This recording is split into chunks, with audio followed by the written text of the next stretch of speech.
All right, everybody. Just wanted to make sure that I was live. Yes, we are live. Okay, come into the chat room. Hi, everybody, and welcome to the High Noon stream today. It's Tuesday, Taco Tuesday. Taco Tuesday around these parts. Don't know what it is around your parts, but Taco Tuesday here.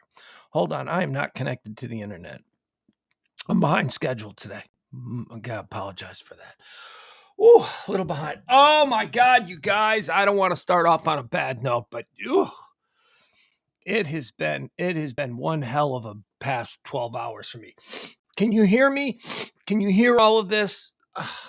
What? Okay, so for like how the last 2 months we've been playing heat wave poker where we all just refresh our phones and then we go into the chat room and we state where we are and what the temperature is and the high score wins. And the high score's been, it's like, it's 105, it's 103, it's 99. It's been these crazy scores. Let me show you why my head is going insane with the pressure and all that stuff. Let's play a little bit of temperature poker. Can't call it heat wave poker. Not today, because that's not what's happening out there. All right, I'm going to chime in first. I'll show you what the house has. Look at this. The house has 77 degrees and gray. 77 degrees and gray out there. It is just, in my head, my allergies or whatever the heck this is, whatever this little ecosystem I got going on inside between my ears, whenever there are like vast changes in the temperature, I'm such a bitch. My whole allergy thing is such a air conditioning and I'm seeing signs of this in my kid too. My kid gets bloody noses when he's in air conditioning for too long. I'm like, yep, that's me. Same thing. The air conditioning dries me. See, but it manifests itself with me as the air conditioning dries everything up so that I have like a brick of concrete in my head. And then it's just, it's hard for me to breathe. And I have to do that. Not breathe. Because I can breathe fine. But it's just, it's like sort of like that. My kid gets bloody noses. So I have a door here in the guest house studios where we do this show, the High Noon Show, every Monday through Friday, noon to 2. I have a door here to the bedroom. And for the last, 2 months, the door, when you close it, it sticks. Sometimes doors stick, door jam, you got to like really get into it because maybe the house is settled a little bit if it's an older building. And so the door kind of sticks and you got to really give it a pop to open it up. For 2 months, it's been like that. For 2 months, it's been comically hard to open and shut the door because it sticks. To the point where my son and I have worried that we're going to break off the knob. Like the knob is going to come off because this door is so difficult to close. The knob comes off. Now we're trapped in the bedroom. Anyway, Lucy skit that was about to happen a couple of nights ago between me and my kid when the doorknob did pop off. But anyway, so it was stuck for 2 months. Today, all of a sudden, that door just opens and closes perfectly. So that is an example of how the house here is handling these extreme changes in barometric pressure or whatever it is. My head is killing me. So I just wanted to start off with that. I have a splitting headache. I wonder if you guys can even hear it. Like if I can hear it in my head. Now look, I know there's no way that you guys can hear it, but can you hear, there's literally stuff sloshing around in my head. Like I can feel it. Like it goes from here. And then I'll tilt it this way and now it all goes here. Anyway, full disclosure, guys. Full disclosure. That's all I wanted to give you. All right, should we get into today's show? Isn't that what we're all gathered here for? We do this show every Monday through Friday, noon to 2. It's about topics, current events, headlines, anything that's happening in the world today. I'm going to throw it out to you. I'm going to give it to you in a nice little cheat sheet format, right? So this is stuff so you, when you're out there bumping into people in the world, you can you feel like at least you can engage in some conversation. Should they say, hey, did you hear about, or God forbid, you could be the one that can say, hey, did you hear about, and you can just, these are all subjects that I offer to you on a daily basis, Monday through Friday, designed solely to make it so you don't have to talk politics and bullshit with people. Other things that you can talk to people about. That's my goal. All right, you caught me. Also, I'm racing a little. If you notice that I'm racing, it's because I took this I can't reach it. I took this prescription that I don't take a lot for, and I typically take this when I know a really bad one is coming because there's been a strong shift in conditions. And these things make me race, and they make me a little flibbity jibbity. And they also ensure that by about 4:00 this afternoon, I'll be sound asleep. So they will make me crash, probably. But I will get through the show, and I'll be good. And more to the point, and I'll tell you, my mom and any number of women who have been married to me or dated me for extended periods of time will tell you that it's a good thing. You'll take the racing and a bit of a sort of scattered thought process. You'll take that in exchange for me doing this every 5 seconds. See, so either I take the medication that makes me race and all that. Okay, let's focus. Hey, focus. That's the thing about the medication. It sort of puts schizophrenic me in a corner. He doesn't really come out when I'm on the medication. It is Pillow Talk. Welcome to Pillow Talk. Today is the 23rd day of August, year of our Lord, 2022. It is the 235th day of the year. There are 130 days remaining until the end of the year. All right, so big doings happened on this day. I usually don't go back this far, but let's go all the way back to the year 79. On this day, in the year 79, people felt an earthquake. People felt a little bit of a tremble. People were like, whoa, what's that? And they looked up and there's a little puff of smoke, little puff of smoke in the sky.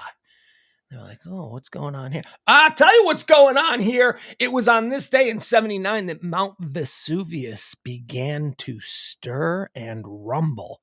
Yeah, it didn't erupt. It wasn't like the whole Pompeo thing. Pompeo. That was our former Secretary of State, right?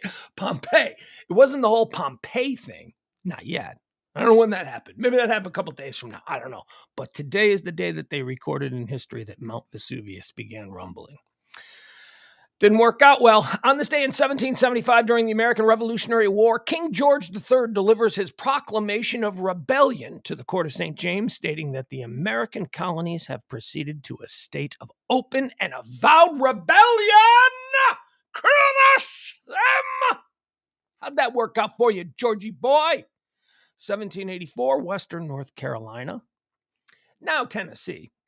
But in 1784, Western North Carolina declared itself an independent state. That's right. We had another state. Did you know we had another state? And it lasted for 4 years. For 4 years in our nation's history, there was a state in the United States named Franklin. That's right. On this day, the state of Franklin declared itself independent and a state unto itself.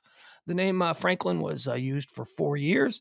Now the area where the state of Franklin is now like mostly Tennessee, but also like a little chunk of North Carolina. They redid the borders. But anyway, there was a state called Franklin, United States. And it started on this day in 1784. On this day in 1942, during World War II, the beginning of the Battle of Stalingrad. The Battle of Stalingrad. All right. So there's one, right? Like that's one for us, the Western world, the people who are on the side of the angels in the old World War II thing.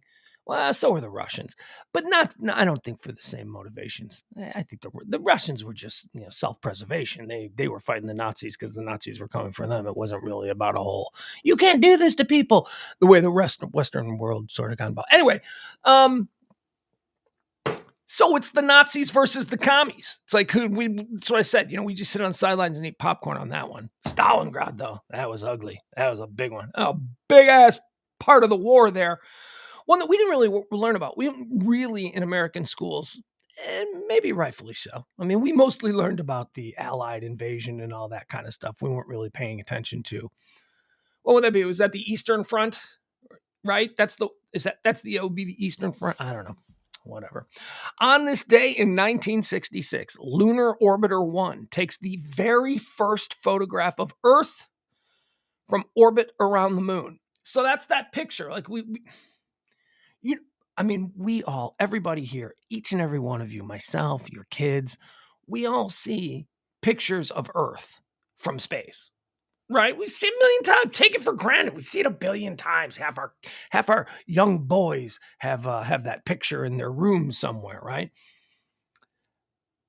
That was like just 19. Wait, what year was it? What year?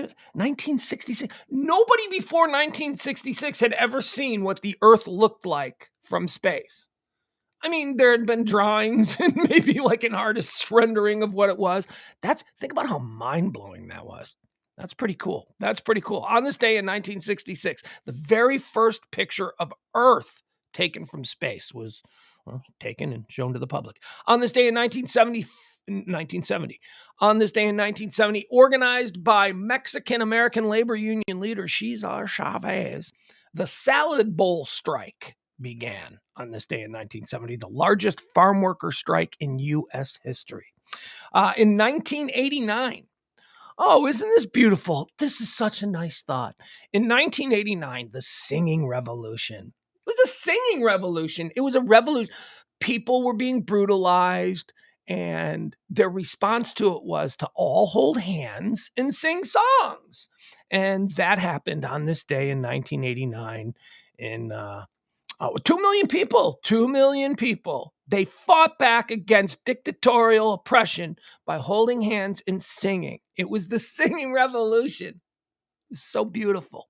Yeah, that happened in the Baltics, and I think we all know what happened to the people of the Baltics. So, holding hands and singing didn't really work out for them. 2 million people from Estonia, Latvia, and Lithuania stand on the Vilnius holding hands. It's called the Baltic Way, or the Baltic chain. The Baltic people have been absolutely this was when? 1989? Yeah, it ain't been a good 3 decades for the Baltic people. So, look, in principle, I get it. It's a lovely thing for children and teen girls, right? That's a good way for them to be looking at the world. A singing revolution against a failing 1989, a singing revolution against a failing communist superpower. A failing, going the last breath, and you're going to hold hands and sing, and you think they're going to go, we're losing everything. But isn't it beautiful how? No, they're just going to mow all these people down. Now, that didn't happen, but I think we know what happened over the next 30 years to these people. Not good stuff. Not good stuff. Didn't we do, what did we do? What was that Hands Across America for? What did that solve? Didn't that solve something? Wasn't that for something? Hands Across America to solve, I don't know. Hey, does anybody in the chat room know what Hands Across America was about? I know some of you have access to Google. Just what was that about? What was that cause? Was there anything that could have been fixed by that? I don't know. Maybe it worked. Maybe it fixed whatever the big problem was. Maybe there was a big problem back then and Hands Across America service. And now here we are 30, 40 years later. We don't even remember what it was about because it fixed it. So I could be wrong. I see I'm open like that. 1999. No, I'm sorry. I'm going to jump ahead here. 1991. Let's do this one. This is a big one. This seems like a big one considering what we're doing right now. On this day in 1991, the World Wide Web is opened to the public. Come on in, folks. We got plenty of porn. We've got all kinds of little dark corners where you can buy all sorts of illegal stuff. Did we mention we got porn? And we got, hey, you got stupid shit you want to say? We got an entire world that wants to read the stupid shit you got to say, and now you can do it. Come on in. On this day, 1991, the World Wide Web is open. Did we mention we got porn? We got porn and stupid shit from people that really shouldn't be heard. But come on. On this day in 2011, Libyan leader Muammar Gaddafi is overthrown after the National Transition Council forces take control of Bab al-Azizi compound during the Libyan civil war. Now, this ain't when he got chased into the drain pipe like a rat, and then they fished him out, and then they. Oh man, look, I'm not an evil person. But he was. And what happened to him? Befitting an evil guy, right? He got like sodomized to death with a bayonet. That's basically what killed him. They pulled him out. Muammar Gaddafi, they pulled him out of a drain pipe when he was running like a rat. They pulled him out of the people that he'd been oppressing and brutalizing. They pulled him out of a drain pipe. They put him on the hood of like a Jeep, and he was surrounded by like 100 people. There's videos out there, guys. You can watch what happened to Gaddafi. And they put him on a Jeep, and then they just started ramming him with knives, and you know where they were ramming him. I said sodomize, right? Oh, God. He went out. He went out. We debated whether or not Lane Staley last night went out like a rock star. Nah, I don't think Lane Staley went out like a rock star. Lane Staley died of a drug overdose, which is very rock star, but then he got eaten by his cat, which is not rock star.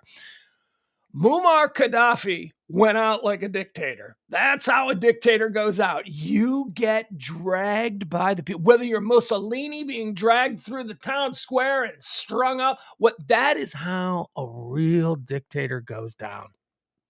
Gaddafi, well done, sir. You did it right.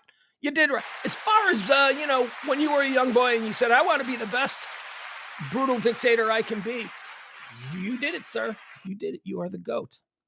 That's it. That's it for history. Let's do some birthdays.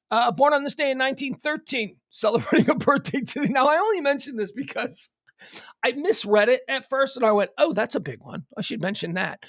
And then I was like, oh, wait, no, that's not. Did I read that wrong? And I did. I read it wrong. Born on this day in 1913, Bob Crosby. That's right, Bob Crosby, American singer, band leader. Bob Crosby is like the ne'er-do-well little brother of Bing Crosby. I thought it was Bing Crosby. I was reading, I'm like, Bing Crosby is born today. No, it's Bob Crosby.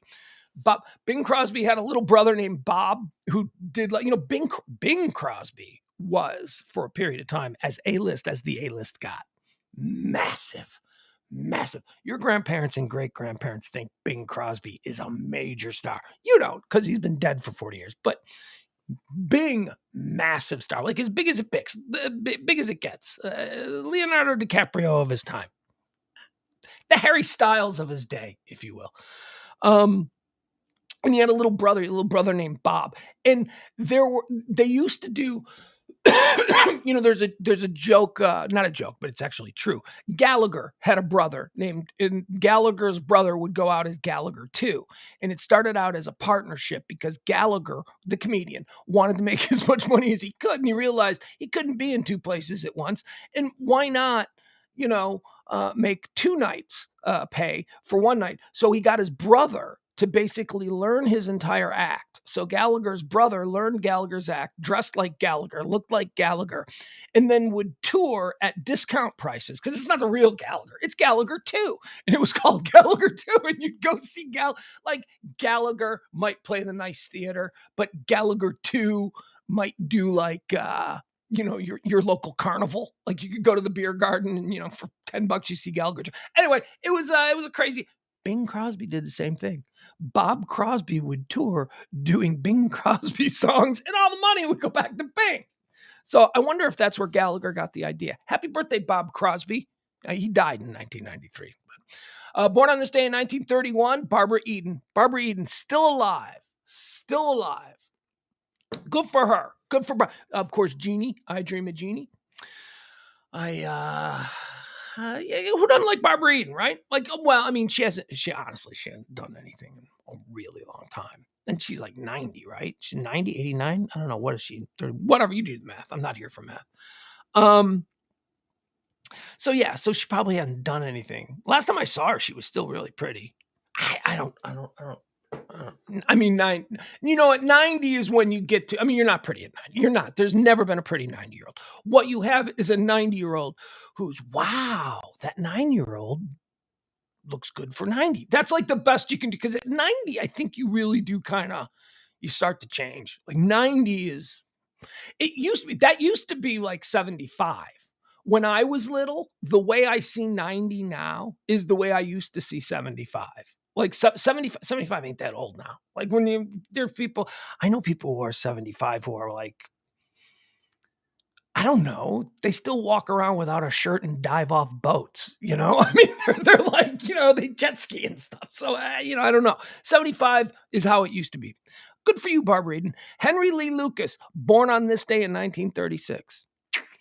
Henry Lee Lucas, Portrait of a Serial Killer. Don't know if you ever saw that, but hey, he's a real piece of shit. Rayfield Wright, Dallas Cowboy legend, American football player, coach. Rayfield Wright, born on this day in 1945. Happy birthday, Rayfield Wright. Born on this day in 1946, Keith Mooney, English, The Who, drummer for The Who. One of, now, you know what?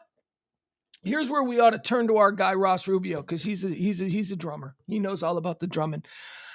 Here's what I know about Keith Moon. Keith Moon was a banger, right? That's what his thing was.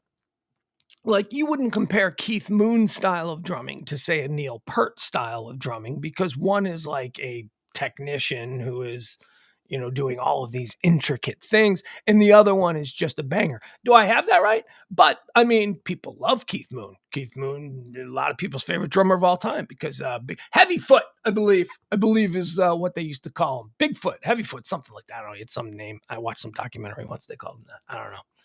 Maybe that's just something they call loud drummers. I don't know. But Keith Moon, happy birthday. Keith Moon died 1978. Didn't die famously. Keith Moon drove a car into a swimming pool during a party.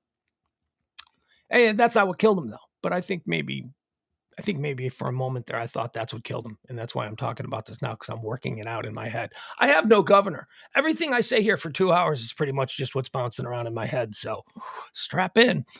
Rudy Rudiger, born on this day in 1948. Rudy Rudiger, Rudy, American football player. Barely. I mean, he was a walk-on at Notre Dame who got in for one play. And it was a great story, aspirational story. The myth of Notre Dame carries on. You got Rudy, you got New Rockney, you got George Gipp. Win one for the Gipper. You got all of that stuff. It's all a part of why I love Notre Dame. As an Irish Catholic American, lapsed Catholic. Let's make that straight. I don't play by their rules. But, I was kind of born and forced to like Notre Dame. So here we are. So, Rudy, happy birthday to you, Rudy. Born on this day in 1949, Shelley Long, American actress. Shelley Long, of course, only famous. Isn't she only famous for being on Cheers? She was a star chick. She was good on Cheers. What was her name on Cheers? Forgot her name on Cheers.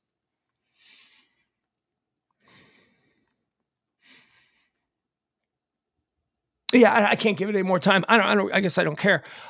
Shelley Long was great, and then she left the show because she wanted more money, and she was like, "I'm irreplaceable," and she went off, and she's like, "That show's going to fail." And they brought in that other chick, and the other chick was fine too. And they were just like, "Everything's fine." Cheers went on for like another 10 years. Who was the other one now? I don't even know. Diane. Thank you, Jeff. It's Diane. Rebecca was the one that replaced her. The funny thing about Shelley Long, for anybody, and I don't know if there's anybody in the chat room I haven't really seen, but for any of my Chicago friends, for those of us who grew up in Chicago in the 1980s and the 1970s, Shelley Long, long before Shelley Long was Diane on Cheers, everyone in Chicago knew Shelley Long because she was the Homemakers girl. Homemakers, we had a furniture store called Homemakers. Or did she do John M. Smith? I don't know. I'm gonna need my gonna need maybe a Chicago chatter to tell me whether it was Shelley Long who did John M. Smith or Homemakers.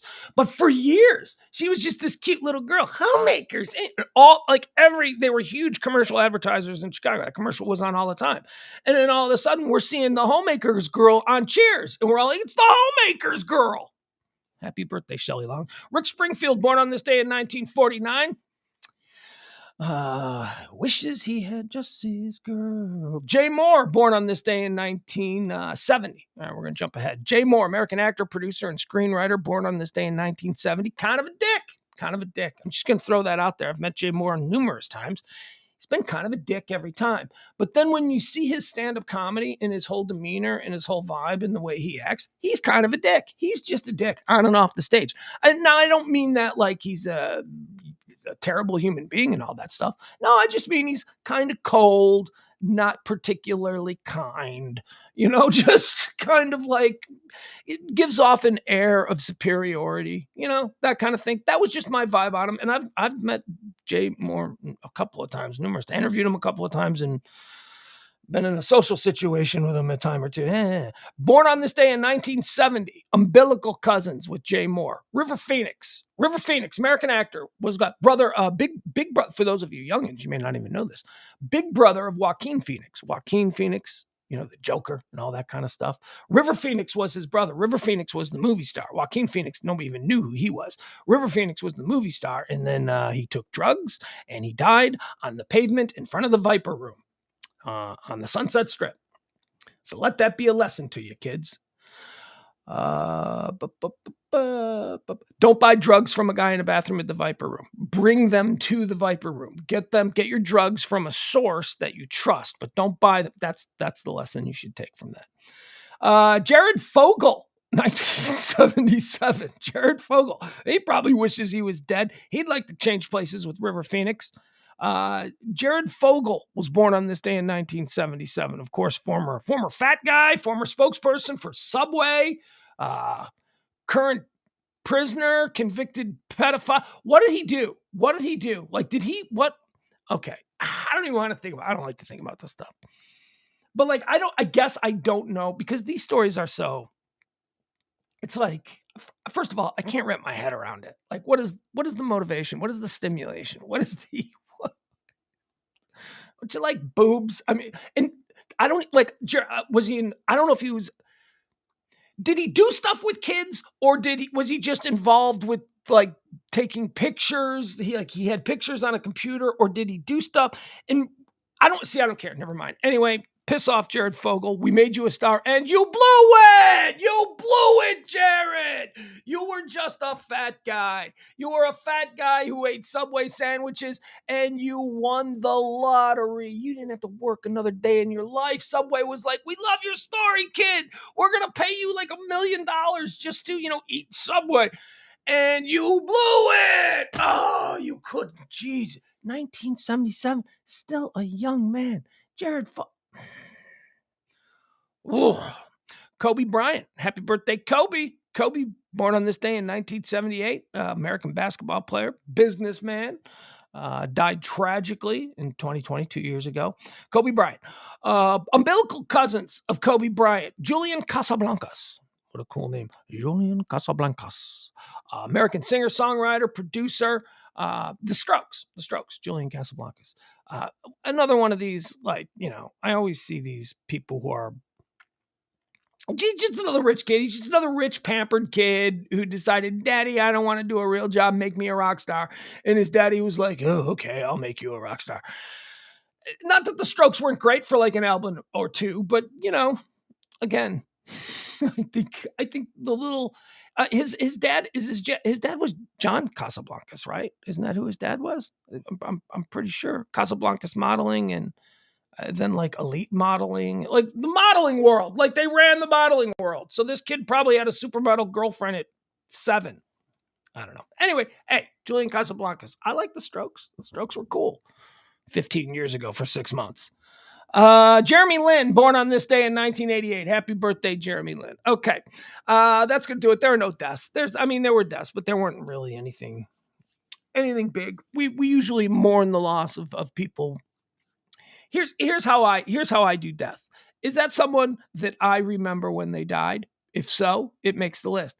Is that someone that maybe other people might remember? I mean, I may not, but is that someone, maybe some other people? If that, then they get put in as well. Today I went through the list and I'm like, ain't nobody know about that. Ain't nobody care about that. So let's get into what this show is all about. We give you all of the things that are trending, all of the current events, the hot topics. Excuse me. I'm sorry. As I said at the start of the show, I am, if I do say so myself, I am quite the warrior today. I am quite the warrior. I am really giving it my all for you folks here today. A lesser man might have just stayed in bed. A lesser man might never have rolled out of bed and walked the 3 feet to this studio in order to put this on for you. I mean, look at me. I'm like a Spartan in here. All right, the big thing that was just breaking as I sat down. Kevin Durant, NBA superstar. Breaking news, Kevin Durant has reached an agreement with the New Jersey Nets. He will stay in Brooklyn. The team has announced this. So the Kevin Durant drama over. It's get it out of here. Nick Saban, and we don't, this isn't all sports. Like if it's the first time you're checking it, but these are just two big sports stories that are popping up and they're quick. So let's get them out of the way. Nick Saban, Alabama has approved an 8-year, $93.6 million extension for Nick Saban, making him the highest paid CFB coach in the country until the next big guy, makes a move or something. I don't know. But I mean, he should be, right? I mean, honestly, if somebody, that seems right. I'm trying to be snarky because, I don't like Alabama and I hate Nick Saban. But if somebody's going to be the highest paid college football coach, it probably should be Nick Saban. I mean, who are you going to make? There are some other people you can make a case for, but no, come on, it's Nick Saban. That seems right. I mean, you got Mel Tucker up at Michigan State with a $100 million deal for 10 years. Mel Tucker at Michigan State. Really? Let's see. Twitter is trending. Twitter is trending alongside whistleblower because apparently there is somebody inside Twitter, former security director of Twitter, who is now saying, I got all that stuff the world's richest man is saying in order to get out of paying any penalty for backing out of the purchase of Twitter. All that stuff that guy is saying. Yeah, what he said. What he said. He said. So it's a little, to me, okay. So Musk wants to buy Twitter. I want to buy Twitter. And Twitter's like, we ain't selling to you. And Musk is like, oh yeah, you will. And then Musk comes with like an absolutely absurd offer. And Twitter's like, yeah, you're right. If you're dumb enough to pay this much, we will sell you Twitter. Okay. Sold American. And Elon Musk did his victory dance. He's like, I'm buying Twitter. And then shit went downhill for him economically. And the bank that was, because he could pay for Twitter. He paid $46 billion. He's got that. He can just write a check for that. Well, maybe he can't because he's maybe not that fluid. He might be all tied up and shit. But you know what I'm saying?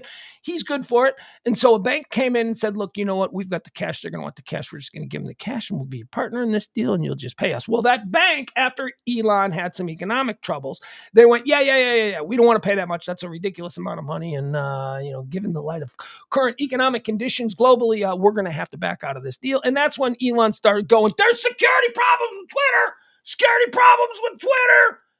And he backed out of the deal. He used security problems with Twitter as his reason for backing out of the deal. Meanwhile, everybody knows that he backed out of the deal because the bank that was going to pay for everything said, yeah, no, we're not going to do that anymore. But he's trying to save face by saying that he of course isn't dependent on any bank. He's Elon Musk. He's not backing out of the deal because the bank isn't going to be his partner. He's backing out of the deal because he has very real concerns about the security there at Twitter. And so now he's looking at massive fines for backing out of the deal. You can't just do that. You can't set a ball in motion that upsets the lives of thousands and thousands of people, especially Twitter workers, not to mention stockholders and board members. You can't just do that and then pull the rug out from under them. So there are going to be some repercussions from that, legally, financially, whatever, for Elon. And Elon's, he's in the wrong. He is in the wrong. He is caught dead to rights. You can't break a deal like that. You can't, he's going to have to pay something in damages for his decision. And now suddenly there's someone inside Twitter going, oh yeah, everything he said is right. It's not about the bank. It's about security. So that's my takeaway from it. Let's hear more about this Twitter whistleblower. But it is interesting that suddenly someone is coming out, and that's why Twitter and whistleblower is trending today. But as with all of these stories, I encourage you to read them and look into them for yourself before just taking my word for it. Nicholas Cruz is trending. Oh, that Nicholas. Nicholas Cruz. Remember this little fiend, don't we? This little freak, this little monster. He was the Parkland shooter. He's the kid that, walked into a school and killed a whole bunch of kids because he's a monster and nobody hugged him enough. Well, they're in court talking about Nicholas Cruz, and apparently he's okay. So this is where the two people who live in my head, and we've talked about him before. We've got outrage guy. We've got guy who's right up in front of the head. Anything that happens, that's not. There's that guy. That guy. He's always there. You see a lot of that guy on the stream. Then there's another guy. He's thoughtful guy. Thoughtful guy's like in the back. He's laying on a couch and he doesn't like react, in the moment the way maybe I will call him frontal lobe guy reacts in the moment. Thoughtful guy. And now thoughtful guy's going to chime in on this Nicholas Cruz thing. they're saying that this kid was jacked up his whole life, which is probably true. I don't think you become a school shooter because you had a bad Tuesday evening, right? I mean, there's stuff that built into this. But apparently his mom was a crackhead and he was like a crack baby and like so thoughtful guy goes, well, you can't take back what he did. He's a monster. And unfortunately, due to the circumstances that he endured as a child, he did some things that cannot be taken back. And we can have empathy and we can have sympathy for him and his plight as a crack baby or as whatever the hell it was that screwed him up so badly. We can, should, and must have empathy for that.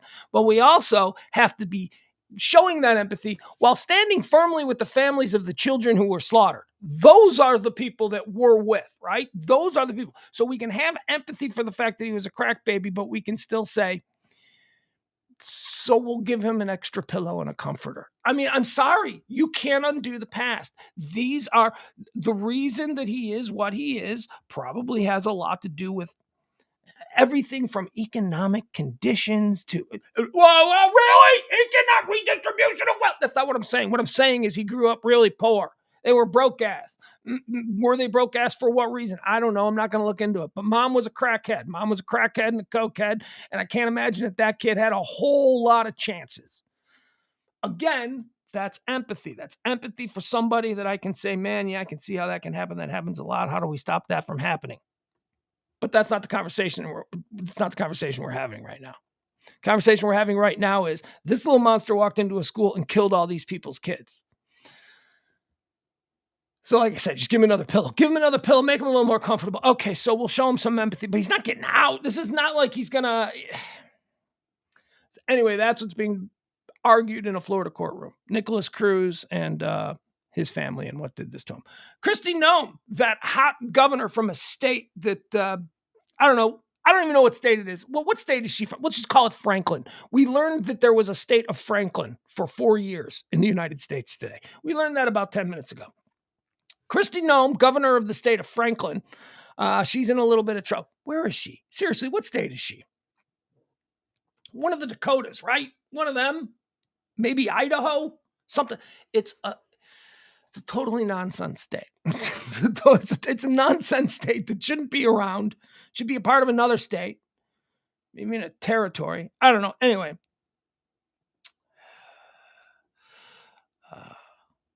Well, that's Jeff says, I know plenty of crack babies that aren't mass shooters.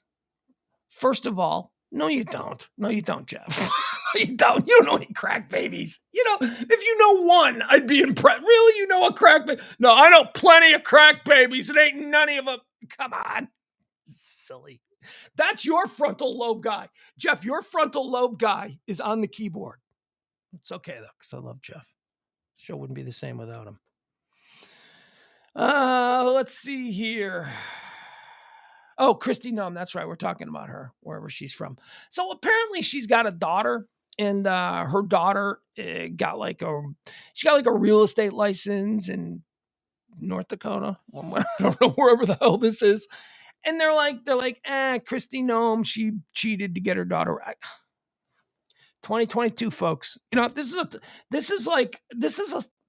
is not even a scandal. This is like the kind of thing that just was normal behavior. Yes, if you are the governor of a state and your daughter is trying to go through the state certification for real estate, I would just assume that it's going to be fine for the governor's daughter. Do we have to fight every freaking battle? This is such nitpicky bullshit. Of course.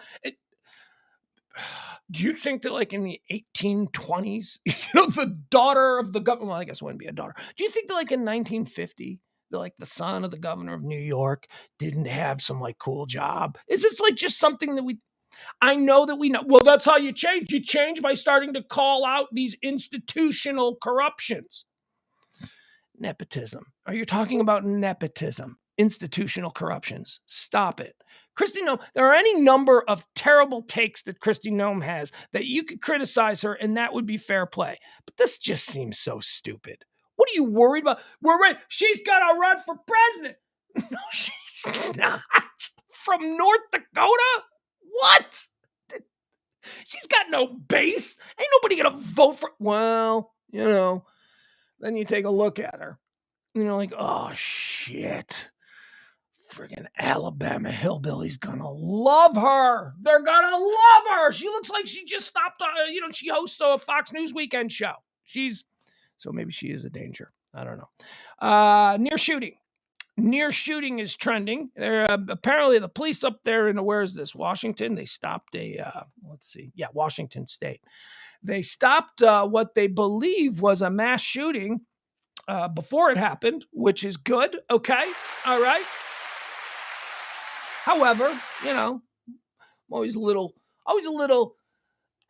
it's a double-edged blade, right? Like, how do we do this? Because if we're going to be suspicious of the motivations of authority, which we all need to be suspicious of the motivations of all authority.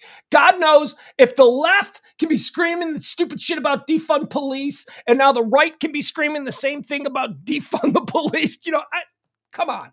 Apparently we can all agree that at least we're all looking at authority, and especially like a municipal law enforcement authority. We're looking at them as a little bit, sketchy. Let's all do that. So, given that, I always like whenever they're like, yeah, this guy was going to kill 100 people and we stopped him. Aren't we great? I'm always like, yeah, was he though? Or is this just a situation that you're like, oh, this could have been bad. Yeah, it could have. He could have done that. I mean, like, so you know what I mean? But anyway, hey, I'll take it. Quincy, Washington, law enforcement officials in Washington State arrested an armed man outside a music festival on Friday. Grant County Sheriff's deputies on Friday night believed that they had stopped an Ephrata man, that's apparently a town, who may have had plans to commit a mass shooting at the George Amphitheater. A representative for the sheriff's office said in a statement, according to USA Today, festival fans at Bass Canyon Music Festival, a 3-day electronic music festival, observed a man inhale an unknown substance from a balloon before holstering a pistol and concealing a second firearm in his waistband. The man, identified by the sheriff's office as 31-year-old Jonathan Moody, allegedly approached festival attendees outside of the fully sold-out festival and asked when the music was over and when people would be exiting the venue. Okay, so he takes a head off like a nitrous balloon, holsters a gun, has another gun in his back waistband, and then goes, hey, when do people come out of here en masse all at once? Or something like that. So that's what we got. Is he a legal gun owner? I don't know. Washington, they probably imagine Washington. They got, they like their guns up there, right? That's like bears and shit. So they got guns. So what, is he a legal gun owner?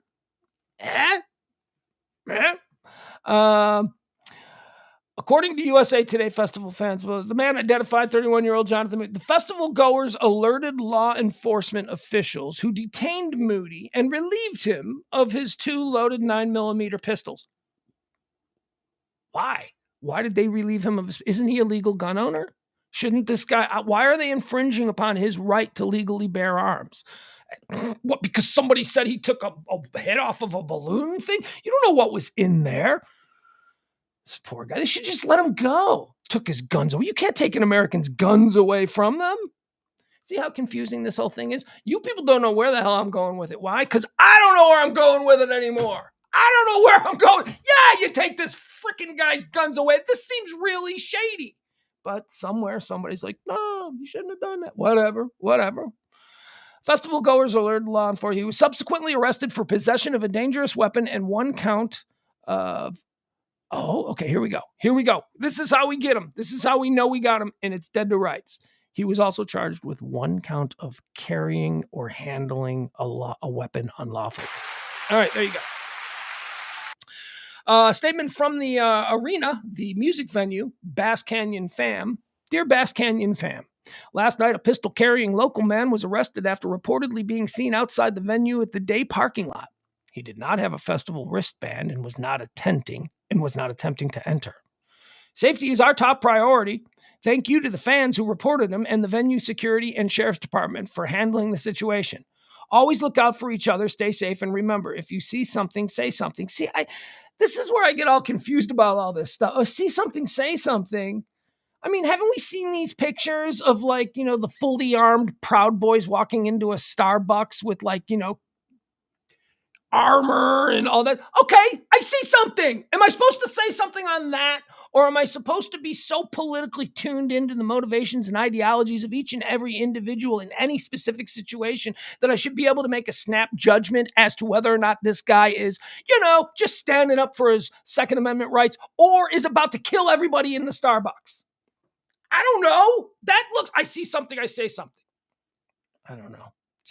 Stop with the gun fetish shit. Okay? That's really what it is. Stop wanting to fuck your guns. Okay? Guns are fine. Guns are tools. Guns serve a purpose. Guns should be free and available to every American citizen who passes a certain couple of checks to make sure that they can. I'm not saying anything different than that. But stop with this silliness. Why would a guy be in front of a concert venue openly with his gun? Yeah, hey, what time do people come out? What is that?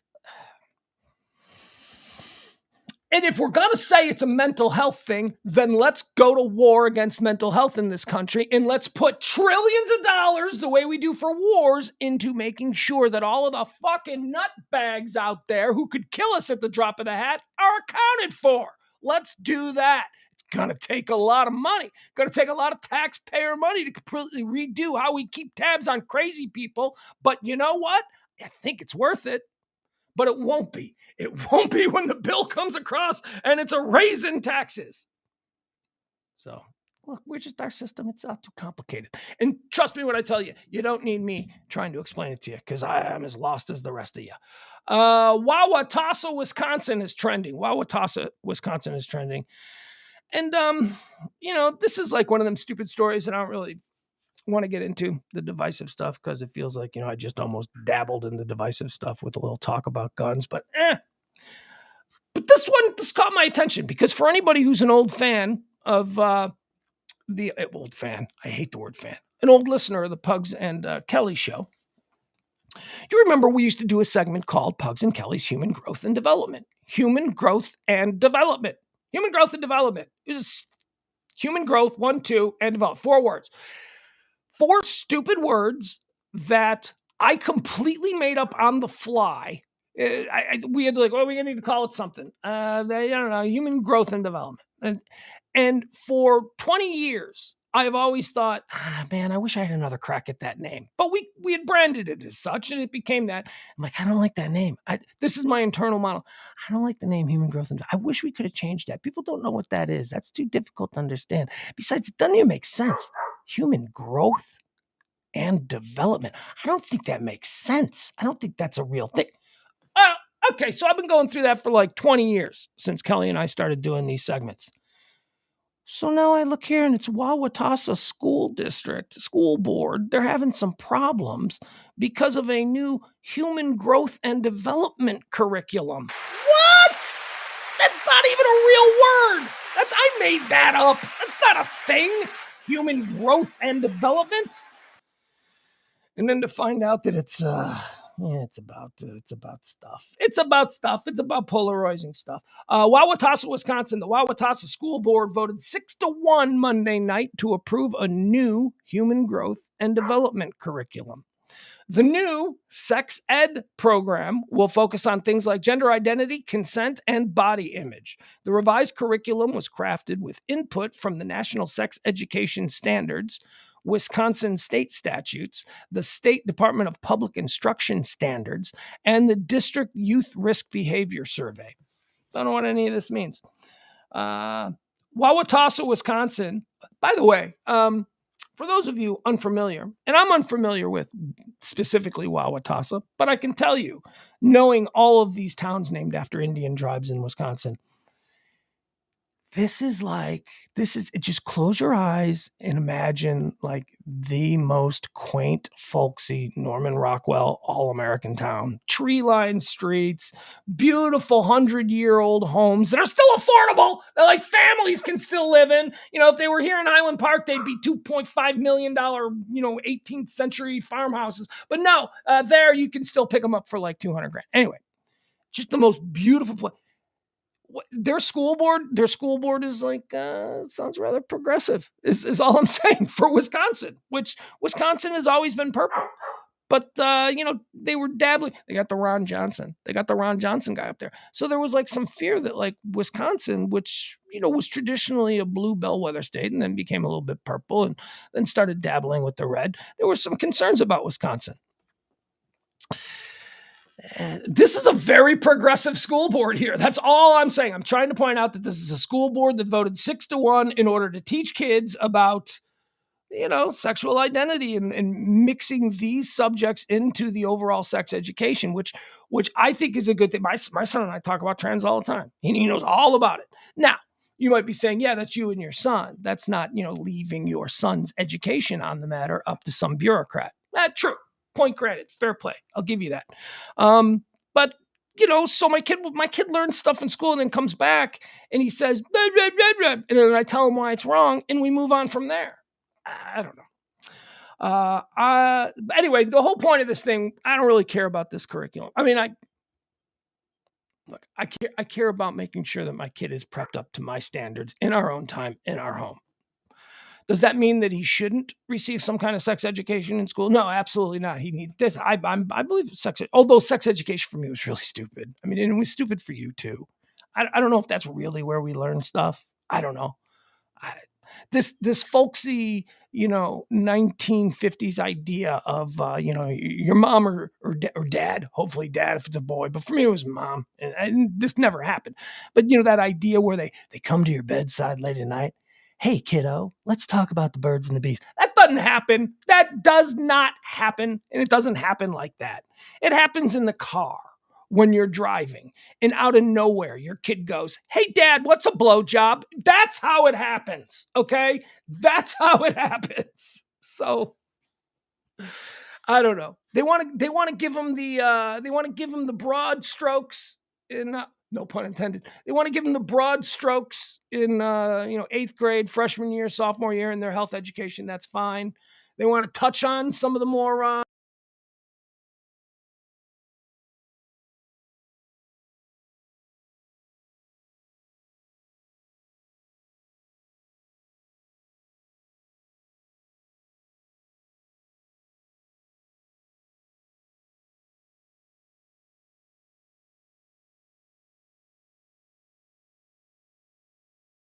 back. All right, chat room. Are we back? Please let me know before I move on. We had a slight, there we go. Now we had a slight interruption. So I'm going to sit here until you tell me we're back. All right, April, we're back. Okay, very good. All right. So anyway, we just spent a little time talking about the Watauga, Wisconsin thing because human growth and development is now a term for a controversial school curriculum. Cool. I feel I really do think it's funny because I have for 20 years, I've stewed on that. It doesn't sound right. It doesn't sound like it's proper. Human growth is a thing, and development. What kind of development are we still talking? See, it never worked right for me. It was always, but now look at this. There's a school curriculum named after it. Young adults, we like to do our new studies on the show. Here's something that's trending. There's a new young adult study about drug use in America. And is it interesting? Marijuana and hallucinogens among young adults has reached an all-time high in 2021. Excuse me. That's only a good thing. And I do think that's a good thing for me. We just talked about our own households. In my households, I openly, whenever we see it depicted on television or whenever the subject comes up in a song or anytime the conversation arises, my son knows that I think that marijuana is a far less crime. I mean, crime, like kid crime, kids do think stealing, didn't take the garbage out.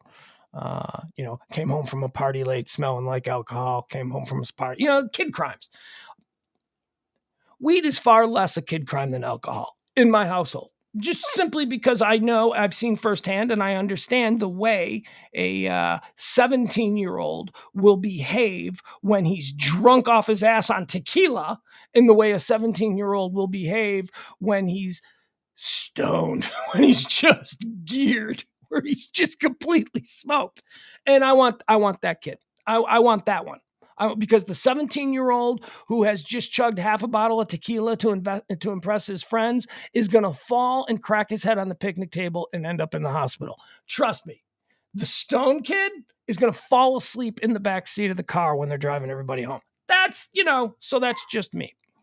So when I see that youth, and by youth, by the way, this is 19 to 30 years old. So we're not talking about children. We're talking about college age to young adults.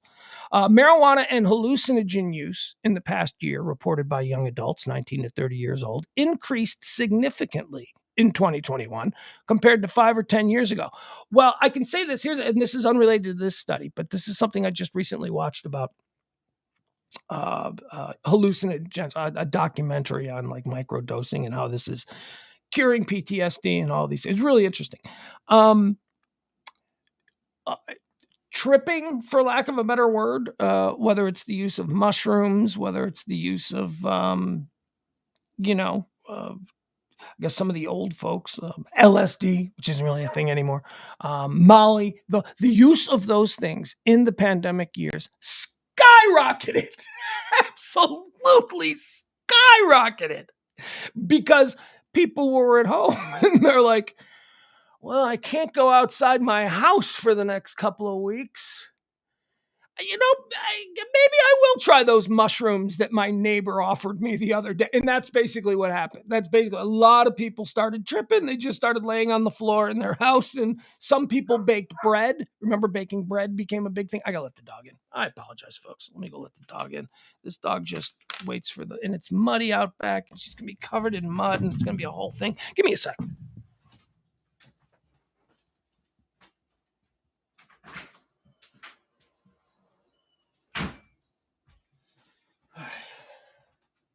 All right. She was not covered in mud, and she went right to her little towel on the floor that she lays on. So she's good. Okay, so let's get into this. Marijuana and hallucinogenic use has skyrocketed in 2021 compared to 10 years ago, reaching historic highs in the age group of 19 to 30. According to, we don't care about the according. Do we? We don't care. Alcohol remains the most used substance among young adults in the study, though past year, past month, and daily drinking have been decreasing over the past decade. So kids are smoking more weed and drinking less, which I'm telling you, when you combine that with Uber and all of these, as a man, kids drunk driving was really a thing. It was really a thing. Like, you all know, 80s, like our parents sent us out into the world knowing full well what we were going to be doing on a Saturday night, and then just white knuckled it until we came home safe. I mean, now it's just, hey, stupid, use the Uber app, right? Now, kids don't risk it. They don't have to. Any parent, I'm telling you, any parent with a teenage kid, just expect to pay a couple $100 a month in Uber charges. And it's going to be worth it. It's going to be worth it. You're going to be like, oh. Alcohol still remains the most used substance. As the drug landscape shifts over time, this data provides a window into substances and patterns of use favored by young adults. We need to know more about how young adults are using drugs like marijuana and hallucinogens and the health effects that result from consuming different potencies and forms of these substances. Anyway, there you go. Kids, young people are using hallucinogens more than ever before, and marijuana. Which, I will say this: I don't particularly. I mean, I've done. I've done everything. I've done everything except for like the really. Like I just there's I'm never going to do crack, right? Like, I don't want to do crack. I don't want to do crack. I don't want to do meth. I don't want to do anything. I don't want anything you smoke in a glass pipe, all right? There's a glass pipe involved. No, thank you. Nothing gets shot into veins. Never, no needles, no glass pipe. No needles, no glass pipes. No, what else? What else do I not do? Pills. Hate pills. Will not take a pill. Either, dude, take one of these. Stick that up your ass. I don't know what that is. You don't know what that is. No, dude, it's fine. You don't know what that is. I don't know what that is. Pills are awful. Pills do the worst. So I guess what I'm saying is, I limit it to like, have a beer every now and again, a glass of wine. If we're going out with the boys, I'll sip on a whiskey. Weed, no problem at all with weed. Although, these days, if I was to go back to smoking weed with any regularity, it would be vapes. The whole vaping thing of weed, so much better, so superior. Got to give it up for the kids. They really did. They took the technology and they turned it into something that is such an improvement on the old way. Fantastic. I've never been a big fan of psychedelics. However, the reason I have never been a fan of psychedelics is I think the reason that a lot of people who have dabbled, once or twice in college or whatever with, the use of psychedelics, why they don't like them. And it's because of, as they say right here, it's the dosing. We didn't know how much we were taking. We didn't know. We just, take a handful of mushrooms. Okay. Oh, this sucks. You took too much, man. Oh, this is... But like, as it's being refined, as it's being sophisticated, the use, the conversation, the overall acknowledgement that it exists, that it's something that people have access to and are doing. So let's talk about it and figure out how to manage it. So since that conversation over the past few years has become something that more and more people are having about hallucinogens, we're seeing that they're addressing the dosing issue. Like in places where hallucinogens are produced legally, and there are a couple of places. I think Washington D.C. is actually one of them. But you eat them like gummy bears. They come in gummy bears the way, and you know what the dosage is. So you take, and that's what all of these like super rich Silicon Valley guys are all about now. The micro dosing, where they wake up in the morning. Now they've got a chauffeur, so they don't have to work or whatever. But they wake up in the morning and they take just like a droplet of something, just like on the tip of the tongue, just like a little droplet.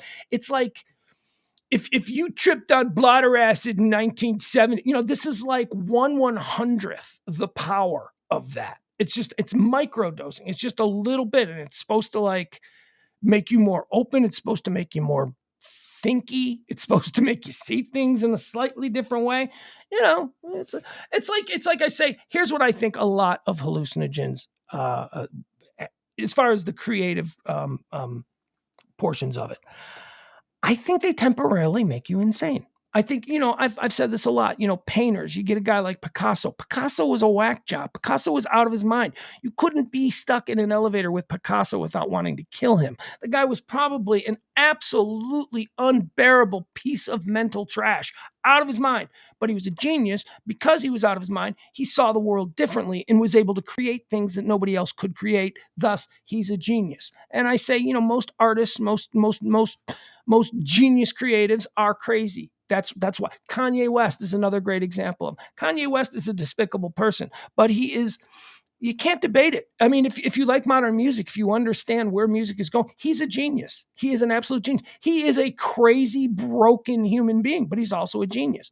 And I think that hallucinogens, like with the microdosing, the way that they allow you a different perspective on seeing things, it's almost in league with being crazy. It's almost like now you're seeing things the way the crazy people are, except when it wears off, you're not crazy anymore and you can go have dinner like a normal person. But the crazy guy, he's going to be up on the roof in a diaper, banging a pot and pan over his head. That's what that's what I'm starting to think, this whole hallucinogenic thing is. It's a way to become... It's a way to see the world differently, like a crazy person in some respects, but it's a way to, so there you go. New study. Kids are loving them. It's all the rage. Let's see, what else do we have here? Anything new? You guys want to see a yacht? You guys want to see a yacht sink? A real expensive super yacht? Why not? It's good video. Sometimes if I got good video, I'll show some good video. This is like a 200-foot long, $100 million. I don't know. We'll see. We'll see how much it is. I'm not sure how much it is. All I know is I want to watch the video of it sinking. Okay. Oh, this is the New York Post. New York Post sucks for this stuff. Ads pop up. Probably going to make me watch a commercial. Probably going to make watch a commercial.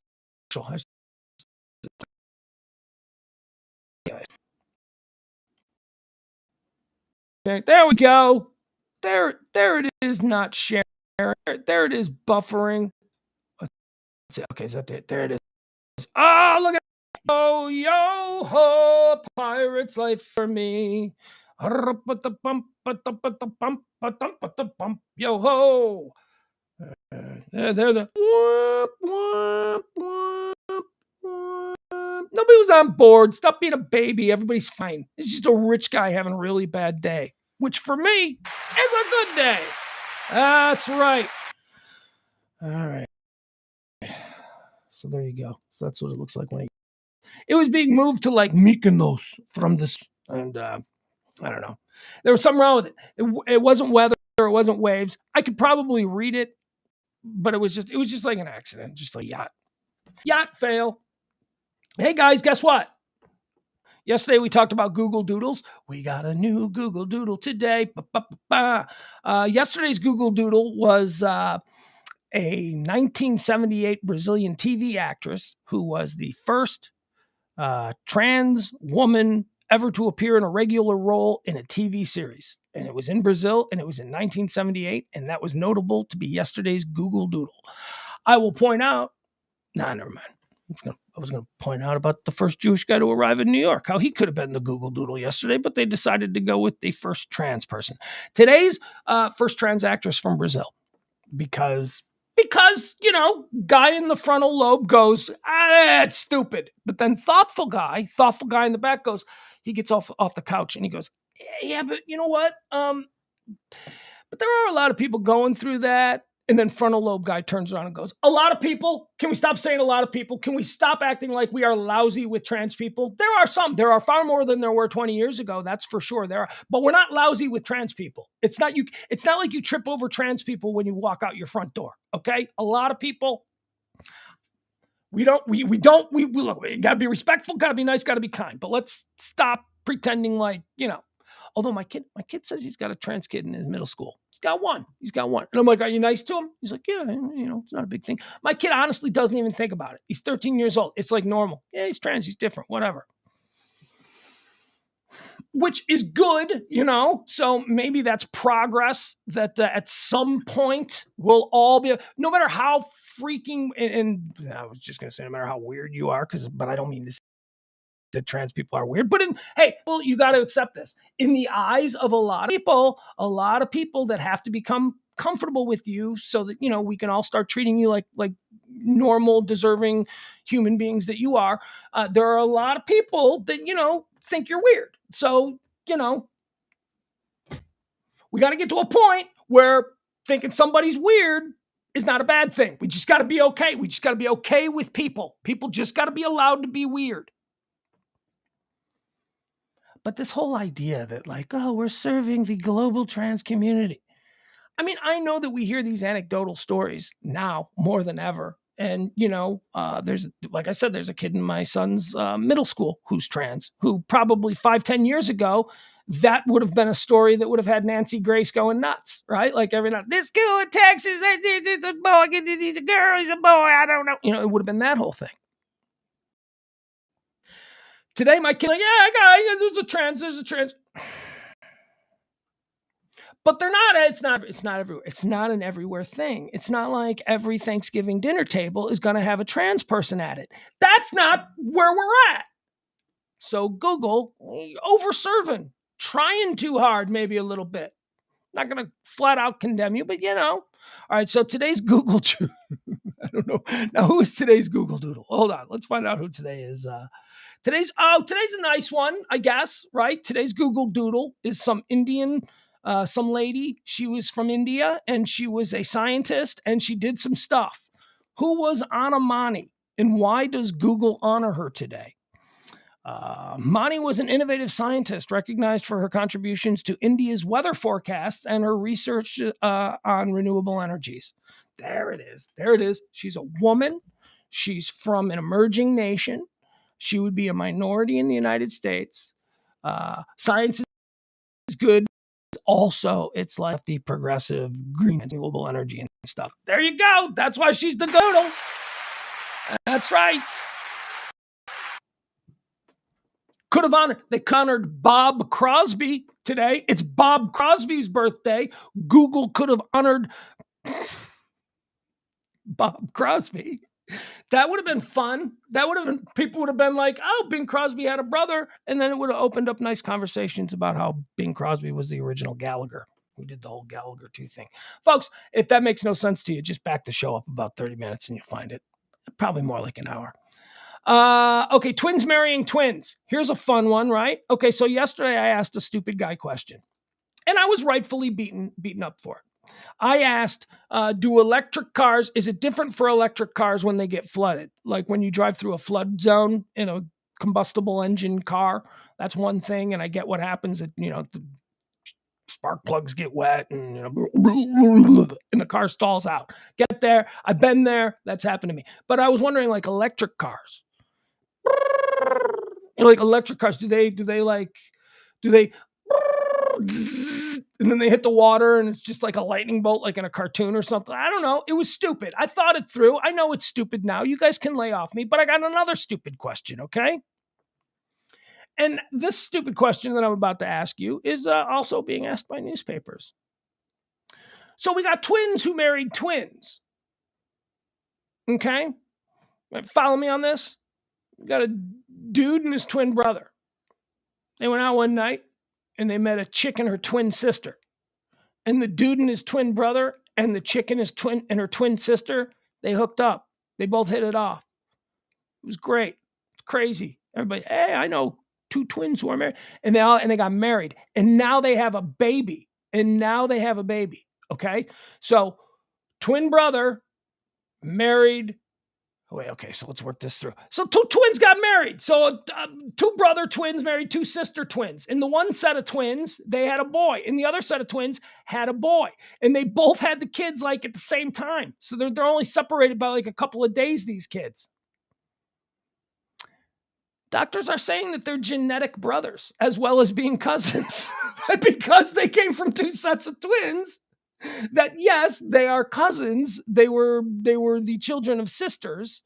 So they are cousins. 2 sisters had 2 boys, and those 2 boys are cousins.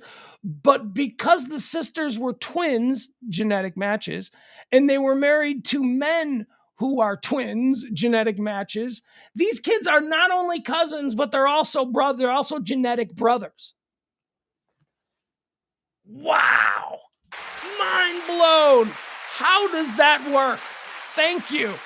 Here, we got a picture of them. You want to see them? They're adorable. Good-looking families. Nice looking people. All right, let's get a look at this. All right. So anyway, this is being debated. People are like, I mean, technical genetic hiccups are exactly. Anyway, So yeah, okay. So here's the headline. There you go. Twins who share how their sons are genetically brothers as well as cousins. All right, there it is. All right, let's look at these people. Look at them. Okay. All right. There you go. So, okay, guys, are you looking at these? Can you see them? Let me make sure you can see them. Yeah. Okay. The girls, the moms, I should say the moms in the picture on the right, the moms are better twins than the brothers. And by better twins, I mean they look more alike. I mean, the brothers look alike, but the brothers almost look like brothers. Like, yeah, this is my older brother. It's like, oh yeah, you guys look alike. You can tell you're brothers. They don't look like twins. They look very similar, but they don't look like twins. And is one of the moms taller, or is she just hunched over? I can't tell.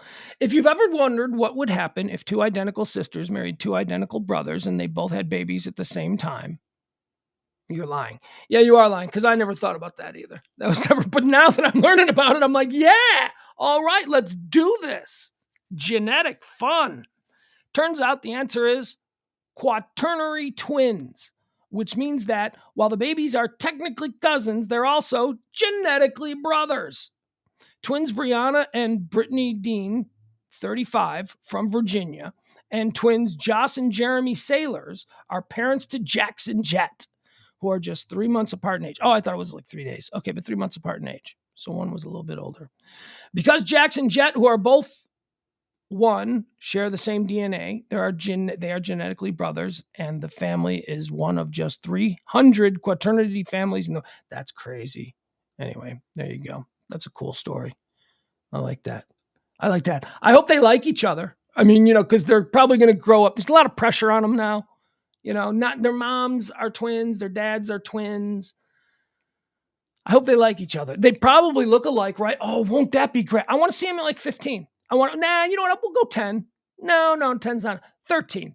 Once they hit puberty, when they start to be, that's what I want to see. I want to see these two.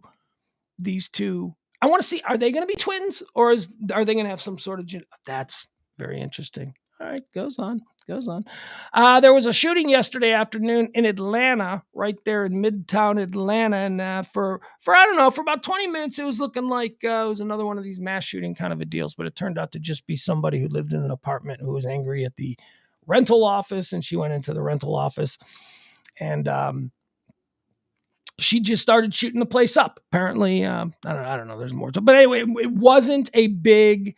It wasn't a big mass shooting that it looked like it was going to be.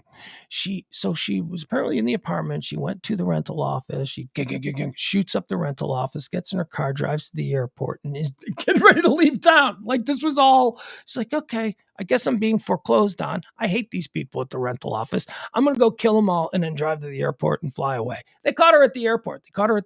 They brought her back. And they said that they were describing it as random or targeted. Those are, I say I've got two categories in my head for these shootings now. One is just regular ass street crime that's going to happen, and innocent people got shot because a gangster was trying to shoot another gangster. That's one thing. But then there's the crazy guy stands up in a movie theater and decides that he's going to make the world pay. That guy. Those are two different things. So I guess officially those are being called targeted or random, right?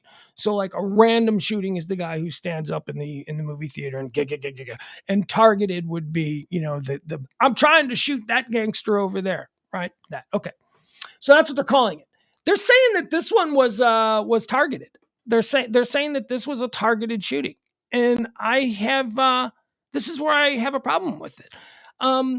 They're saying it's targeted because she specifically went to the rental office because she had a beef against the rental office. But she just randomly killed anybody or tried to kill anybody that was in the rental office, right? This wasn't like, I'm going to kill my ex-husband for cheating on me. That's targeted. Going to your ex-husband's work and killing everybody there, that's random. You might have been there because you were targeting your husband, but you randomly killed a whole bunch of innocent people. Anyway, so I got a problem. I got a problem with the random versus targeted. They said this was not random, and I think it was. I think she was angry. She was mad at the management company, so she went in and killed a bunch of people in the rental office. Two. She killed 2 people. I believe that's where it is. 3 people were shot. 2 ended up dead. I was in Atlanta yesterday. Here's another one. Gary Busey, we talked on this last night. Gary Busey got himself in some trouble at a horror convention. Excuse me, starting to get a little bit of drip going on with my nose. Gary Busey flew out to a horror convention over the weekend, and he played grab ass with a bunch of women. He's crazy. We talked about this last night with Parker. He fell off a motorcycle in 1988, suffered severe frontal lobe damage. Gary Busey has not been normal. He's out there walking around with brain damage, and people think it's cute and funny because it's Gary Busey, and he's a celebrity, and isn't it funny when a celebrity acts weird? He's sick. He's damaged. He's broken. He's been this way for 30 years, and we've all just kind of laughed. Gary Busey, hey. So yeah, so he went a little nuts. He started grabbing girls' butts and boobs and, making weird lewd comments at, people lining up to get his autograph at this horror convention. So that all happened. He gets arrested, flies back home to Malibu. Yesterday, goes for a walk in Malibu and takes his pants off in a park. That's the latest on Gary Busey. Day after being charged with sexual assault in New Jersey, he flies home to Malibu, goes for a walk in a Malibu park, and takes off his pants and just starts walking around. And then he put his pants back on, and there were no police involved or anything, but TMZ is following him, and TMZ, or one of the paparazzi, they're like, why is he taking his pants off? Gary Busey needs to be taken care of. There is something wrong with him. Maybe when he was brain damaged at 58 and, he's moving around, it's like, yeah, that's kind of funny. He at least can control himself. No, now there's other things going on. He's like 80 years old. He's like in his late 70s. He's got brain damage. There may be other things happening. Somebody needs to take care of Gary Busey. But, or here's option 2. We can just watch the video of him taking his pants off in the park and go, he's such a loser. It's a pick'em. You decide who you want to be. I would like to just get Gary Busey somewhere gone. Just, do you remember the accident? It was a really bad accident. He almost died. He stopped his acting career for 4 or 5 years. It happened in 88. Smashed his head. He was a vegetable. It was really bad. All right, that's it. That's all the stuff that I have prepared for you today. So let's jump in and see what's happened since we've been on the air. By the way, we do this show every Monday through Friday from noon till just about whenever we get out of here. And then we come back and we do another show at 9 o'clock, Monday through Thursday evenings, 9 o'clock. It's myself and James Parker. We call it Pugs and Parker Present Pillow Talk. 9 o'clock, right here on the Radio Misfits podcast platform. Okay, let's see what's trending. I used almost nothing from Twitter on today's show. Almost none of the trends or topics that I pulled from Twitter, because for some reason early today, Twitter just sucked. Twitter was just, it was all like, it just sucked. It was bad, like bots making things trend and, just politics and I need to go through my Twitter again and just start blocking a whole bunch of people, because even my tangential association with some people has caused my Twitter page to get some kind of contents that I don't like. Gotta clean out my page. I like it when I can just have stupid shit, funny stuff. Who's Hunter Schafer? He's trending. People react to actor and model Hunter Schafer allegedly liking and commenting on recent Instagram posts in which a user discusses anti-trans. Okay, see, let's cancel Hunter Schafer. He liked something that someone who is doesn't like. I don't even know who Hunter Schafer is. You're trying to cancel Hunter Schafer, and what you have done is you have put Hunter Schafer's name in front of my eyes. I've never heard of Hunter Schafer before. Now I know who Hunter Schafer is, so your plan is backfiring. He was already canceled. I don't care if he accidentally likes. I don't care. He's not a person. He's not a thing. He doesn't deserve to be trending. This is good for him. He's like, wow, look at this. My name is trending. People know my name. Stop it. Well, that was weird, right? That was like kind of a, man, that was very strange. That was a weird noise. Breaking news, TMZ, old drunky Paul Pelosi. Nancy Pelosi's husband has been found guilty of DUI. Guilty. He had to be guilty. That dude, first of all, why is Paul Pelosi driving drunk? Because he's an alcoholic? Okay, it doesn't answer my question. Plenty of alcoholics don't drive drunk, especially ones that are super rich, super well-connected. Paul Pelosi should be getting driven around. 16-year-olds at beer parties, they know better than Paul Pelosi. Just call Uber. Paul Pelosi ain't going to do that. What was Paul Pelosi thinking? First of all, unless you could keep the entire incident totally quiet from the outset, you could just walk away from this whole thing and act like it never happened. But that didn't happen. So there is no way that Paul Pelosi could be found not guilty. Like, could you imagine if Paul Pelosi was found not guilty? But you're so stupid. You get accused of something like this, you're going to be guilty because we are in this insanely divisive political world. Nobody's going to acquit you because acquitting you would be a problem. Acquitting you would just be, so you got to take your lumps there, Paul Pelosi. Call Uber stupid, you stupid, stupid old man. Jesus, you dummy. I would love, how great would that, how much would you love to have heard Nancy Pelosi just dressing down her drunken husband after he gets the DUI? That would have been just so beautiful. That would have been just, because you know she destroys him. I mean, that's a relationship where obviously she wears the pants. DJ Khaled reveals the official track. I don't care. Nick Saban, we already talked about that. Alabama has approved for Nick Saban $93.6 million extension. See, look at this. Here's what's trending. I don't want to talk about any of this stuff. Hogwarts Legacy, Anaheim Angels, Virgo Suns, Gretchen Whitmer. Breaking. A federal jury has convicted 2 men of conspiring to kidnap Michigan Governor Gretchen Whitmer in a plot prosecutors described as a rallying cry for a U.S. Civil War. Okay. Time out. Now, I'm no lawyer. I thought these guys were acquitted like 6 months ago. Wasn't there a story like months ago where the dudes who tried to kidnap Gretchen Whitmer, they were let go or they were acquitted, and now a federal jury, maybe that was state. Maybe those were the state charges. Yeah, this is federal. There we go. Okay, now I get it. Taco Tuesday is trending. Well, who doesn't know it's Taco Tuesday? Chase Young, the Commanders have moved pass rusher Chase Young to the reserve physically unable to perform list. Oh, it means he's out 4 games and potentially more. I didn't see that earlier. All right, that's bad for the Commanders. Hey, by the way, you know what? The Commanders, so 2 teams have changed their names. The Cleveland Indians became the Cleveland Guardians, and the Washington Redskins became the Washington Commanders. Again, not a fan of either of those teams.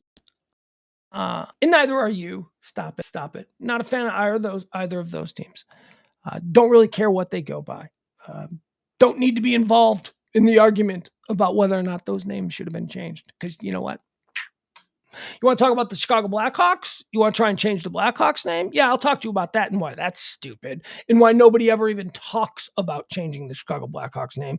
Because when somebody goes, well, what about the Chicago Blackhawks? You should change that name. Then they get explained why they're called the Blackhawks and people go, oh, okay, never mind.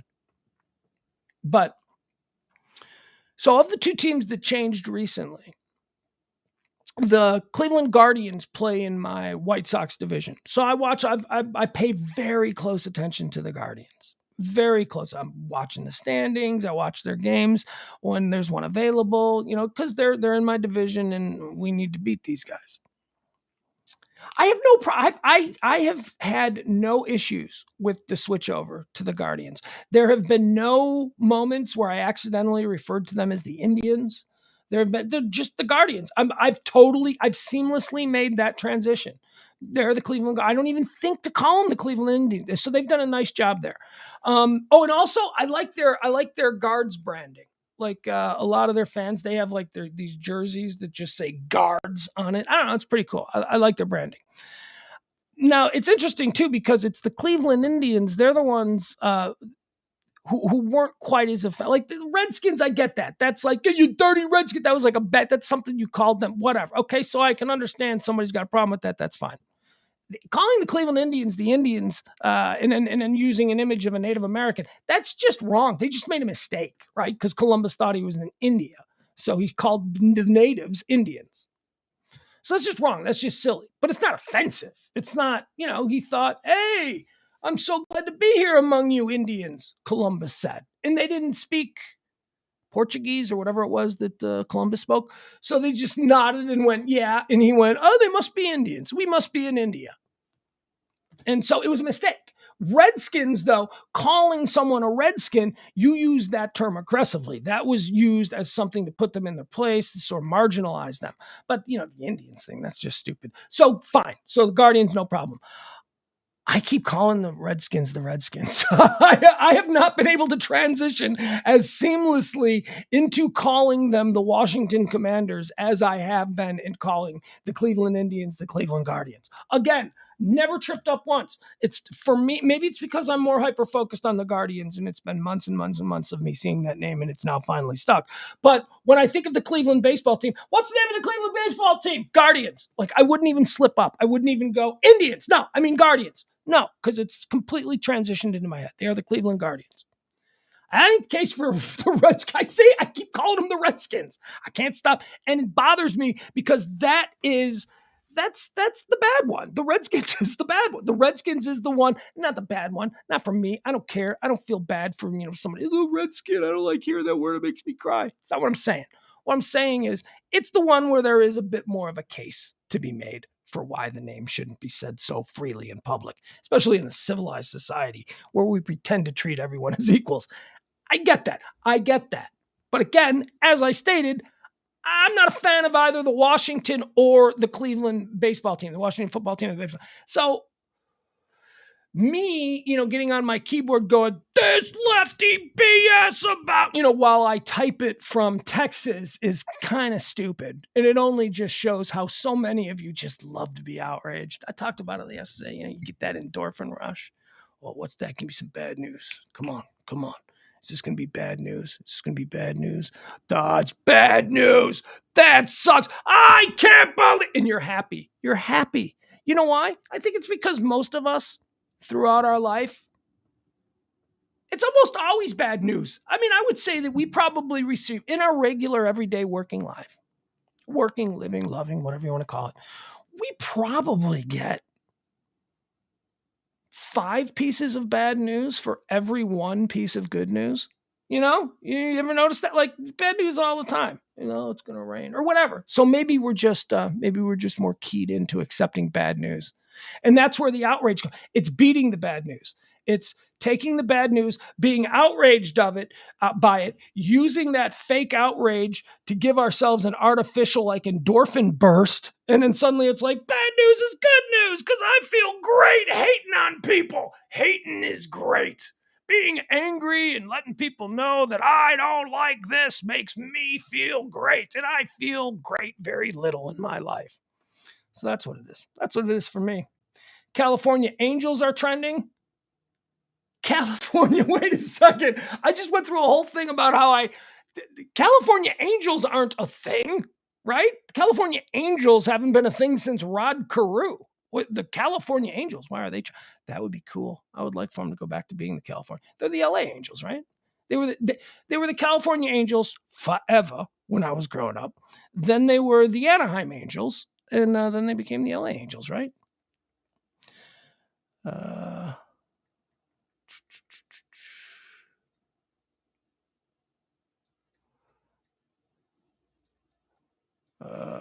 I don't know. People are advocating for California Angels or the Los Angeles Angels to go back to the California Angels.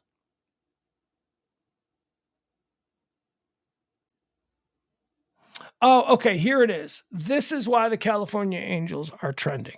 Okay. Of course, the Los Angeles Angels of Major League Baseball put out an official statement on their Twitter feed about an hour ago. And here's what it says.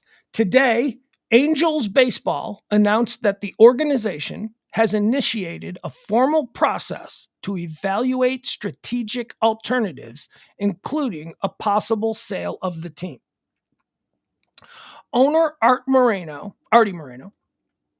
stated, "It has been a great honor and privilege to own the Angels for 20 seasons. As an organization, we have worked to provide our fans an affordable and family-friendly ballpark experience while fielding competitive lineups, which include some of the game's all-time greatest players.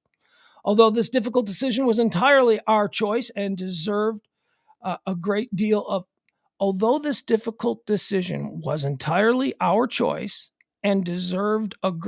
thoughtful consideration, my family and I have ultimately come to the conclusion that now is the time Throughout this process, we will continue to run the franchise in the best interest of our fans, employees, players, and business partners. Okay, so that's why California Angels is trending. Yeah, baby, I remember the Montreal Expos, Frank. What Montreal Expos are now the Washington Senators, right? And the Washington Senators. The Washington Senators are now the Texas Rangers. Look at that. See how this, right? Isn't that who the Texas Rangers are? Texas Rangers are the Washington Senators. The Washington Nationals, who replaced the Washington Senators after like 30 years, the Washington Nationals who came into the market are actually the Montreal Expos, or are the Tampa Bay Rays the Montreal? I don't know. At any rate, it looks like the California or the now I'm doing it. Looks like the LA Angels are going up for sale. And this is interesting. Okay, why is this interesting? Well, I'll tell you. Because there are a lot of very, very wealthy people that would love to get into the Major League Baseball Owners Club. There are a lot. Famously. Oh, wow. Now that I'm putting this together, Mark Cuban has been wanting to buy a Major League Baseball team for years. And I think the issue has been, wasn't there like something they didn't want him? Wasn't there like some fear that Major League Baseball would be overtaken by Mark Cuban's ways or whatever it was? But here's the thing. This ain't the Cincinnati Reds going up for sale. Okay, this ain't the Tampa Bay Devil Rays going up from 2001. No, this ain't the Tampa Bay Rays. This isn't the Baltimore Orioles. Okay, this is a Major League Baseball team in the Los Angeles market. This is going to be a major sale. Huge. Now, granted, they split the market. They are the second team of a two-team market. They share with the Dodgers, and I think arguably most people would associate the Dodgers with Los Angeles baseball. But the Angels still have a fan base and a position and a brand in the media market. This could be a big sale. This will be the most expensive baseball team transaction until the Yankees get sold. Until the Yankees, the Cubs, or the Red Sox get sold. But this will or Dodgers. You can add the Dodgers to that too. But those teams aren't going to be sold. The Dodgers were almost sold. They were kind of sold. They had an incident about 15 years ago where the ownership, the O'Malleys, went through a divorce. So the league took over the team and it was a big mess. So that wasn't really like hey, let's put the Los Angeles Major League Baseball franchise up on the auction blocks and see how much we can get for it. It was a little bit different situation because of the legal situation that was going on with the O'Malley family. If Artie Moreno is going to sell the Los Angeles Angels, that's going to be the most expensive baseball team that's ever sold. And then in 10 years, the Steinbrenner family will sell the Yankees, and basically that'll be shattered. That's interesting. It's interesting to me because I'm the only person who likes baseball and who's interested in the future of baseball and seeing where it will go and can it be saved. And are we going to now start seeing Major League Baseball stadiums built with, 15,000 seat capacities? Oh, I think so. I think we're going to start to see smaller ballparks. Well, anyway, I love baseball. That's all I care about. All right. Yeah, is that all you care about? Just what you love? No, that's not true. I try to be better. I'm sorry, schizophrenic me. That's schizophrenic me. He's been in the corner because, like I said, I took these allergy medications. They make me a little bit weird. They make me a little bit strange. And one of the side effects is that I don't have my schizophrenic friend in my head telling me that everything I say is wrong and stupid. The medicine puts him in a corner. Oh, so last night after a pillow talk, I said I'm going to go in there. I'm going to start watching a couple episodes of Better Call Saul because I'm about 5 episodes. I got to watch the last 5 episodes. I wanted to binge them. And I watched 2. I watched episode 6 and episode 7 of the second half of the final season of Better Call Saul. So I got 12. So I got episode 8, 9, 10, 11, and 12. That's what I got left. So I watched episode 6 and 7 last night. Spoiler alert, spoiler alert. Okay, I don't want to spoil anything for you people. So go ahead, get out of here if you don't, if you haven't watched at least the first 6 episodes of the last season of Better Call Saul. They killed Howard. They killed Howard. How did they well, they didn't kill Howard. Salamanca killed Howard. That blew my mind. Do you know that Howard is my favorite character in Better Call Saul? He's my favorite character. I love Howard. Is Howard a douchebag? He sure is. Is Howard an elitist little silver spoon prick at times? He sure is. Is Howard trying super hard to be a better person and to treat people well? He is. And that's why I like Howard. Howard, for all of his faults, was, in his essence, a good person who wanted to be nice, who wanted to treat people well. He wanted to be loved. He wanted to be kind. He enjoyed being decent to people. Kim and Saul are completely wrong. They are completely wrong in the way that they treated Howard. Howard didn't do anything that bad. They could have just been normal. I think what I'm learning here, it probably took, 5-6 seasons to come to this conclusion? There's something wrong with Saul. I know that we see him as he's like the anti-hero and he's the guy we like, so we're all conditioned to think that he's the good guy of the story. No, he's not. No, he's not. He's fun. But you couldn't be friends with Saul for like 20 years of your life. Jimmy or Saul, whatever you want to call him. He changed his name. That right there, that ought to tell you. And Kim Wexler, don't get me started on Kim Wexler. Kim Wexler is garbage. She is a garbage human being who is by the way, she is born garbage. You know the flashbacks where you see her mom and it turns out that her mom is like a con woman, slip and fall artist. Kim Wexler comes from like a really bad, that's who she is in her genetic makeup. And Kim Wexler is super despicable because she's one of these people, and we know these people, who is garbage in reality, just total trash inside. A bad person will steal your last dollar and laugh at you when you starve to death. That's who she really is. But she's garbage because she's one of these people who knows that's who she is. But she presents herself in the world like, I'm going to help the poor people who can't represent themselves. But that's why I hate Kim Wexler. I'm really liking it though. I can't wait. So I got 5 episodes left. So I'm thinking I should end it. I'll watch 2 more this evening after Pillow Talk, and then I'll have 4. So by the end of the week, I'll be all caught up on Better Call Saul. Okay, there you go. But I won't spoil the ending. How could I spoil the ending? How could I spoil the ending of Better Call Saul? Better Call Saul is a prequel to Breaking Bad. We know what happens next. We've all seen Breaking Bad. So it's like when the last episode of Better Call Saul airs, I guess I shouldn't be concerned about spoiling that for you because that's really just what you've never seen. I don't want to spoil the end of Better Call Saul for you, but just watch the first episode of Breaking Bad. Last episode of Better Call Saul into first episode of Breaking Bad. And then you'll probably have to wait 2 seasons for Saul to make an appearance, right? Because Saul isn't in the first season of Breaking Bad. I don't know, whatever. I know that like the Marvel and DC people and George Lucas for his Star Wars stuff get all kinds of credit for creating these incredibly complicated and interesting universes.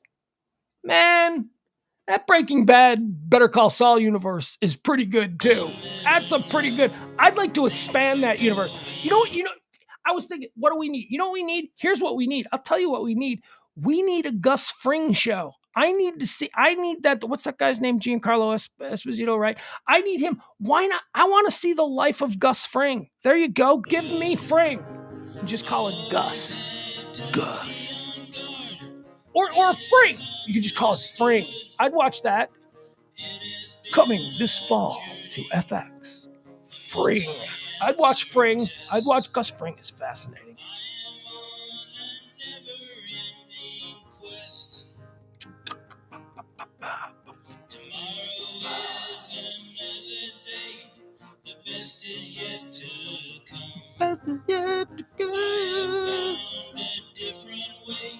All right, I got nothing else.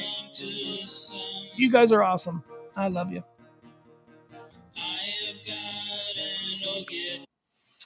Pugs, you think the Angels, Jeff asks, you think the Angels will break the $4 billion amount set by the Broncos? No, not $4 billion, because that would really be something. That would really be good for Major League Baseball, because there is no economic playing field where MLB can compete with the NFL. We're talking about two completely, it's Coca-Cola versus Shasta. I mean, I hate to put it so bluntly, but the NFL is Coca-Cola. NFL is a behemoth. Major League Baseball at one time was America's pastime, but I think we all know that hasn't been the case for about 30 years. I don't know. $4 billion. No, I don't know. I don't know. That's a good question. I don't know. I do not know. I'm going to look into that, though, Jeff. After this, I'll probably have my lunch and I'll be looking at prices of Major League Baseball teams and where they're expected to go.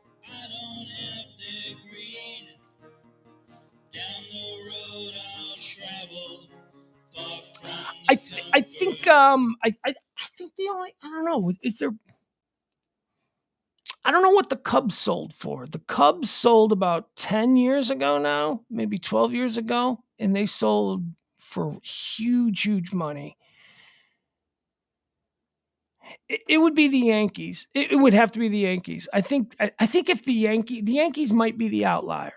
The Yankees might sell for, well, I'll tell you. You know what I'd like to see on the auction block? New York Yankees, Dallas Cowboys. Let's go ahead. Come on, rich people. Let's get you in a room. You know what? Just for fun, just so we can make it a global thing, we'll also put Manchester United up there. All right, so we got the Dallas Cowboys, the New York Yankees, and Manchester United. Let's just get all the world's rich people, and let's see which one goes for the highest price.